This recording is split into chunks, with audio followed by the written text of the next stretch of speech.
Assalamualaikum warahmatullahi wabarakatuh. Selamat pagi anak-anak. Hari ini kita masuk materi bab kedua, yaitu tentang fungsi komposisi dan fungsi inverse. Sebelum masuk ke materi fungsi komposisi, terlebih dahulu kita belajar pengertian tentang fungsi dulu, ya. Fungsi ada dua, ada relasi, ada fungsi sendiri. Jadi fungsi itu hubungan dua buah himpunan yang saling terkait satu sama lain, ya. Kalau relasi, bedanya relasi itu juga hubungan dua buah himpunan, himpunan A sama himpunan B. Di sini himpunan A anggotanya 1, 2, 3, 4. Himpunan B itu adalah merah, kuning, hijau, biru. Kalau relasi itu himpunan A 1 itu berhubungan dengan merah, berhubungan dengan kuning, 3 berhubungan dengan merah, berhubungan dengan biru. Jadi kalau relasi itu boleh himpunan A dihubungkan lebih dari satu anggota terhadap himpunan B, ya. Tapi kalau fungsi ini himpunan A tepat dihubungkan satu anggota dengan himpunan B. Jadi kalau digambar itu seperti ini, lurus. Kalau ini bercabang-cabang namanya relasi.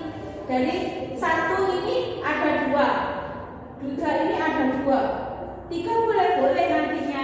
Tapi kalau fungsi sendiri itu tidak boleh dihubungkan lebih dari satu. Jadi tidak boleh bercabang, tidak ada cabang sama sekali di sini. Ini namanya fungsi. Nah, fungsi sendiri itu ada 3, ada daerah kawan, ada daerah hasil, ada daerah asal. Daerah kawan disebut kodomain, daerah hasil disebut range, daerah asal disebut kodomain, ya. Ini contohnya.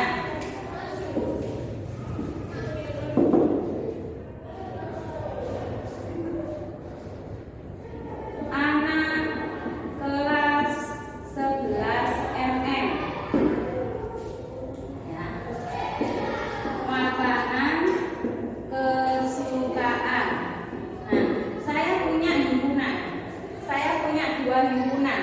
Anak kelas 11 MM, makanan kesukaan.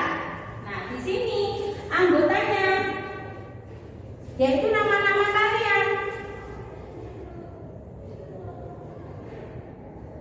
Ada Ali, ada Udin, ada Siva, dan seterusnya. Jumlahnya ada berapa? Kemudian makanan kesukaan, misalkan bakso, mie ayam, nasi goreng, soto.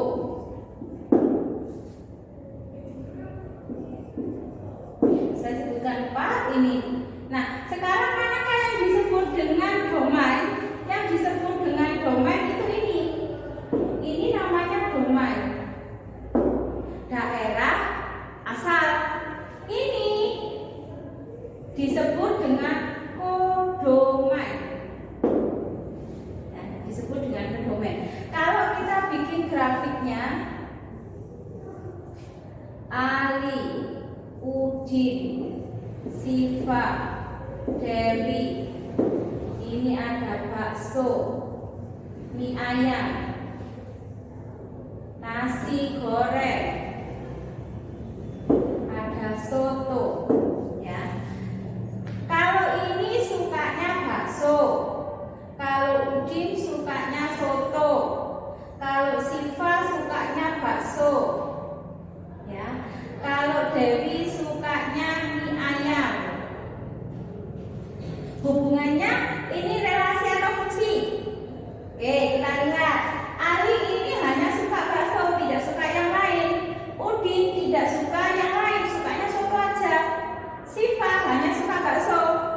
Hubungannya kita lihat, himpunan yang pertama itu tepat dipasangkan dengan satu anggota himpunan B. Ini disebut dengan fungsi.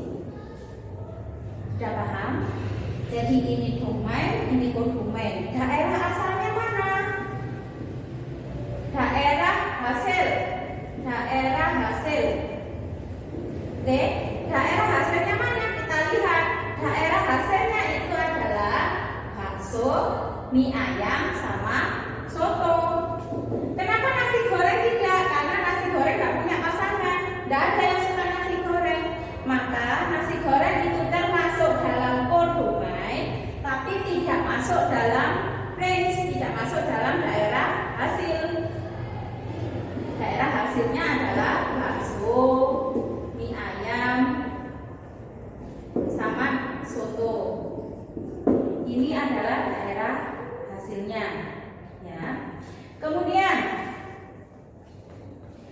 bagaimana kalau fungsi itu kita jumlahkan, ya? Suatu fungsi dijumlahkan. Dilihat halaman 23 kalau suatu fungsi dijumlahkan. Ya. Kita lihat anggota-anggotanya, ya.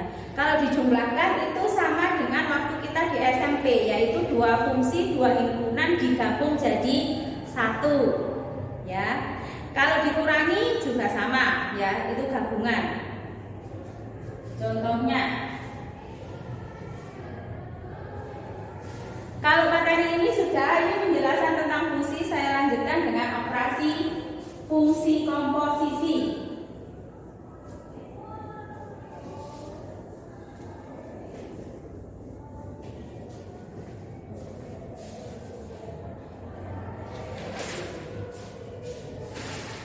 Dibuka halaman 24 tentang fungsi komposisi.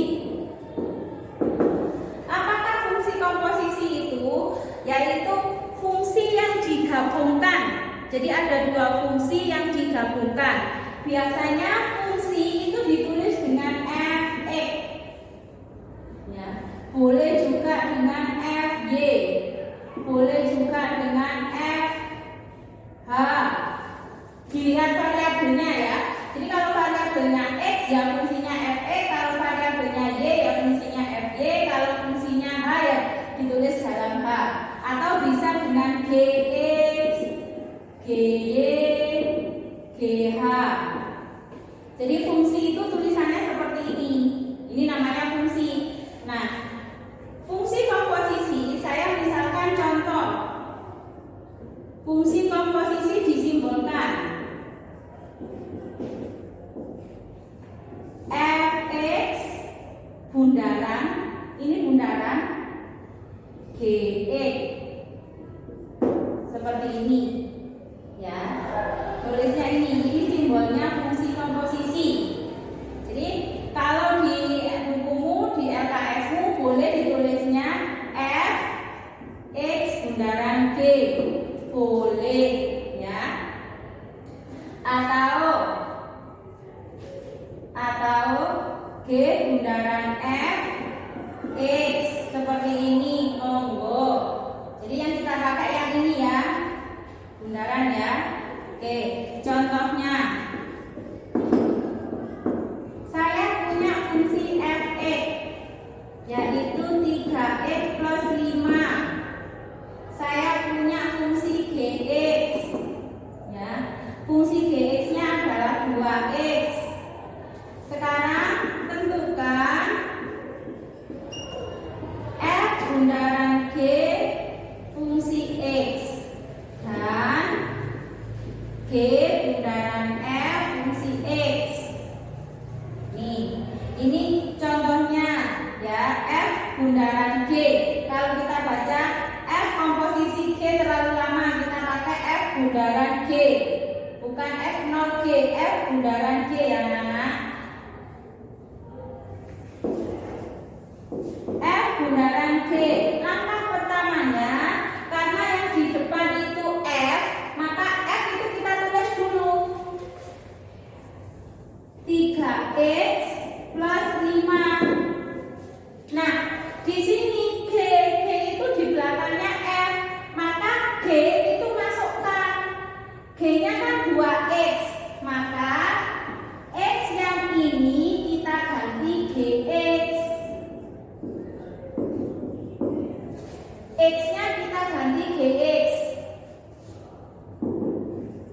Sekarang GX-nya adalah 2x, berarti ini diganti 2x plus 5. Sudah, baru kita operasikan ini dengan ini.